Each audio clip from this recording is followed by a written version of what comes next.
ที่จังหวัดอำนาจเจริญนะคะก็ได้ประกอบพิธีสวดพระพุทธมนต์และก็เจริญจิตตภาวนาอุทิศถวายเป็นพระราชกุศลแด่สมเด็จพระนางเจ้าสิริกิติ์พระบรมราชินีนาถพระบรมราชชนนีพันปีหลวงค่ะที่วัดสำราญนิเวศพระอารามหลวงอำเภอเมืองจังหวัดอำนาจเจริญนายเสนีสมเขียวหวานรองผู้ว่าราชการจังหวัดอำนาจเจริญรักษาราชการแทนผู้ว่าราชการจังหวัดอำนาจเจริญเป็นประธานในพิธีสวดพระพุทธมนต์และก็เจริญจิตตภาวนา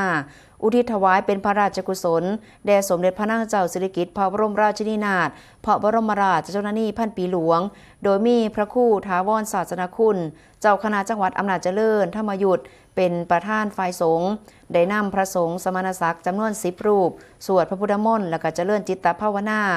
โดยมีนายเทพรัตน์ตันตยานนท์รองผู้ว่าราชการจังหวัดอำนาจเจริญเรากาชาดจังหวัดหัวหน้าส่วนราชการและกับประชาชนชาวจังหวัดอำนาจเจริญรวมในพิธี